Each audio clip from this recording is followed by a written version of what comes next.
Oke, grade 7. Sekarang kita akan mulai di topik baru fisika. Kita ketemu lagi sama fisika.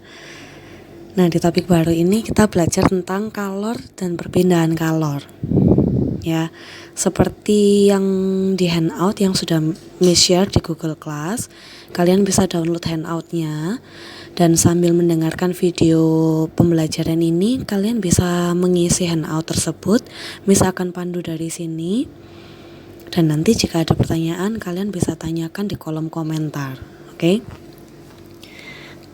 kita akan mulai. Kita akan bahas materi kalor ini sambil kalian bisa melihat handoutnya ya. Yang pertama, apa itu kalor? Ada yang tahu nggak apa itu kalor? Kalor itu sebetulnya nama lain dari panas, ya, heat. Kalor itu nama lain dari panas, atau yang sering kita tahu, yang sering kita sebut yang namanya heat energy, ya. Jadi kalor itu panas, panas itu energi. Energi itu berarti energi yang mengalir dari benda yang bersuhu tinggi, dia akan mengalir ke benda yang bersuhu rendah. Itu panas, ya. Kalian bisa catat dulu. Kalor adalah energi panas yang mengalir, atau seperti yang di slide, yang terjadi dari benda bersuhu tinggi ke benda yang bersuhu rendah.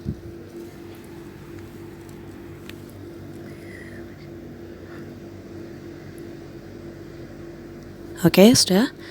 Nah, sekarang kita lanjut ke yang selanjutnya. Satuan SI dari kalor. Satuan SI dari kalor adalah joule, atau disingkat biasanya dengan huruf J besar, ya.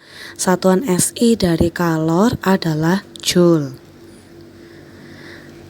Sedangkan satuan non SI dari kalor adalah kalori, atau yang lebih sering disingkat kal. Lalu bagaimana cara mengkonvertnya?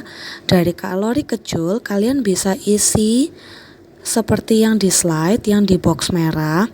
1 kalori sama dengan 4,186 joule, atau kalian bisa round off menjadi 4,2 joule, ya. Lalu 1 joule sama dengan 0,24 kalori. Ini kalian bisa pakai ketika dibutuhkan untuk mengkonvert satuan. Oke. Nah, sekarang kita lanjut ke pengaruh kalor pada suatu benda. Apa sih pengaruh kalor pada suatu benda? Ketika kita memberikan kalor kepada suatu benda, maka ada 2 hal yang dapat terjadi. Yang pertama adalah kalor dapat mengubah suhu benda, dan yang kedua, kalor dapat mengubah wujud benda. Mengubah wujud benda itu padat jadi cair, cair jadi gas, dan sebaliknya, ya. Nah, kali ini untuk pertemuan pembelajaran hari ini kita akan membahas kalor dapat mengubah suhu benda. Oke, jadi ketika kita memberikan kalor kepada suatu benda, maka kalor tersebut akan membuat suhu suatu benda berubah. Kita lihat di slide yang selanjutnya, ya. Seperti yang di slide ini, misalnya Miss punya 1 kontainer berisi air, lalu ada termometernya di situ. Kita lihat suhu awal airnya.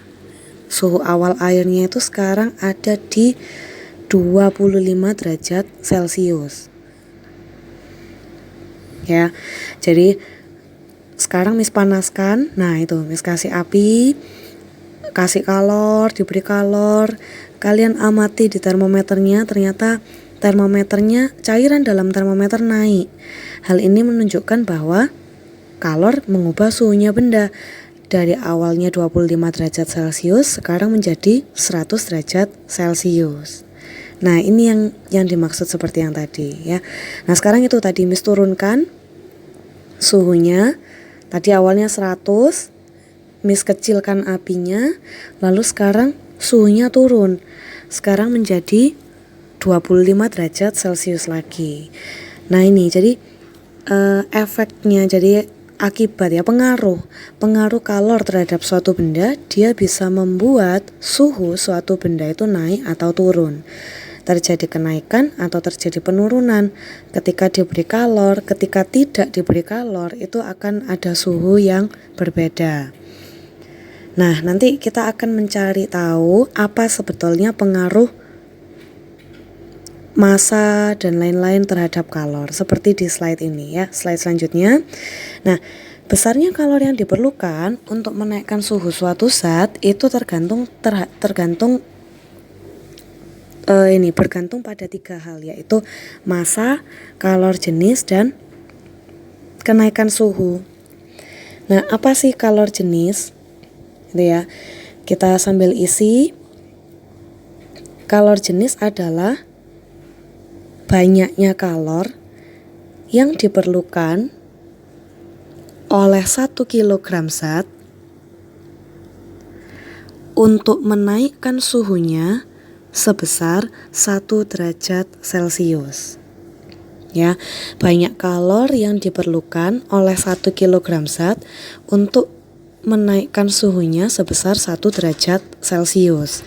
Itu adalah pengertian dari kalor jenis.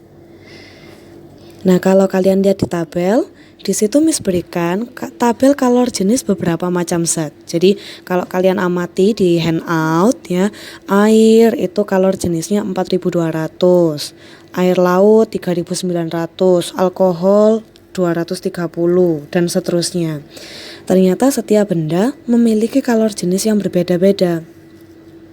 Tergantung dari wujud bendanya, padat, cair atau gas, dan juga tergantung dari partikel-partikel penyusunnya.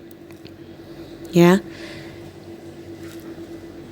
Nah, sekarang kita belajar rumus menghitung banyaknya kalor yang diperlukan untuk mengubah suhu suatu benda. Jadi, karena tadi kalor dapat mengubah suhu benda itu bergantung pada massa, kalor jenis, dan kenaikan suhu, maka kita dapat satu rumus, Q sama dengan M kali C kali delta T. Kalian cukup tulis rumus Q MC delta T saja, abaikan rumus yang ada di bagian bawah slide, kita tidak belajar itu ya. Q itu simbol dari kalor, satuannya joule, M itu massa, satuannya kilogram, C itu kalor jenis benda, satuannya joule per kilogram derajat Celcius, dan delta T itu adalah kenaikan suhu, satuannya derajat Celcius. Kalian tulis ya, kalian tulis di handout, dan di situ ada segitiganya, kalian juga bisa isi, berarti Q di atas, MC delta T ada di bawah.